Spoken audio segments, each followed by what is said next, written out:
Hello students, जय हिंद। आज की वीडियो में हम एक्सेल में कैलकुलेशन सीखने वाले हैं। Calculation means plus minus divide multiply percentage वगैरह कैसे करते हैं एक्सेल के अंदर, हम वो सीखने वाले हैं क्योंकि बहुत ज्यादा इंपॉर्टेंट है अपने काम को ऑटोमेटिक करने के लिए। चलिए देखते हैं डेस्कटॉप पे।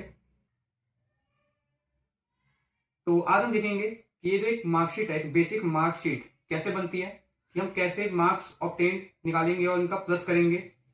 सम सीखेंगे इसके अंदर, फिर सम के सहारे से हम परसेंटेज कैसे निकालते हैं वो देखेंगे। और गाइस, आपको जो ये पीडीएफ फाइल है ये आपको डिस्क्रिप्शन के अंदर मिल जाएगा। आपको एक ड्राइव की लिंक मिलेगी, आप उस लिंक से इस फाइल को डाउनलोड कर सकते हैं। जब फाइल डाउनलोड हो जाएगी तो आपको उसका प्रिंट आउट निकालना है और प्रिंट आउट निकालने के बाद एक्सेल में टाइप करके खुद से प्रैक्टिस करनी है, तभी आपको ये चीज अच्छे से आ पाएगी। तो हमने ये चीज टाइप कर लिया है। आपके सामने एक्सेल फाइल है, इसमें लिखा हुआ है माय मार्कशीट, सीरियल नंबर दिया हुआ है, सब्जेक्ट्स दिए हुए हैं English, Hindi, math, SST, science और संस्कृत। टोटल मार्क्स यहाँ पे है 100 आउट ऑफ, और बगल में रहता है मार्क्स ऑफ 10। इंग्लिश में 100 आउट ऑफ 80, फिर हिंदी में 100 आउट ऑफ 80, इस टाइप से। हमें नीचे निकालना है टोटल, कि टोटल मार्क्स कितने हैं और मार्क्स ऑफ 10 टोटल है कितने हैं, ताकि हम इसका परसेंटेज निकाल पाए। तो टोटल प्लस करने के लिए हमारे पास इक्वल टू सम का फंक्शन होता है। हमारे पास सम का फंक्शन होता है, हमने लिखा इक्वल टू सम, और आपको जिस भी चीज का सम निकालना है आपको उसको सिलेक्ट कर लेना है। सिलेक्ट कर लिया और ब्रैकेट बंद करने के बाद हम कर देंगे एंटर। यह आ जाएगा 600। गाइस, फंक्शन का इस्तेमाल करने का फायदा यह है कि बाद में अगर कोई वैल्यू अगर चेंज भी होती है तो हमें दोबारा से फंक्शन लगाने की जरूरत नहीं पड़ती, वो ऑटोमेटिकली चेंज हो जाता है। बगल में हमको मार्क्स ऑफ 10 का टोटल करना है, हमने लिखा इक्वल टू सम। इस पूरे को हमने सिलेक्ट कर लिया। सिलेक्ट करने के बाद कर देंगे हम ब्रैकेट बंद और एंटर।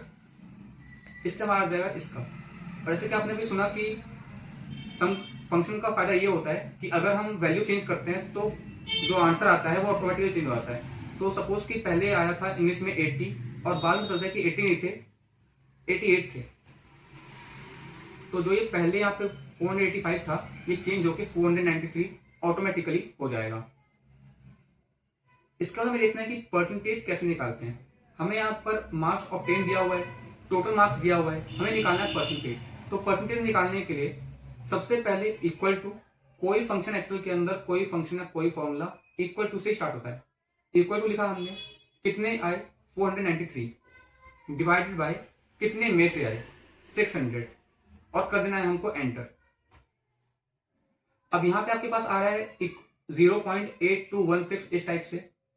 ये इसलिए आ रहा है क्योंकि हमने इसको एक परसेंटेज में कन्वर्ट नहीं करा है। कन्वर्ट करने के लिए आपको इसको सिलेक्ट करना है। ऊपर यहाँ पे आपको परसेंटेज दिख रहा होगा, इस पर आपको क्लिक कर देना है, ये इसको परसेंटेज में कन्वर्ट कर देगा।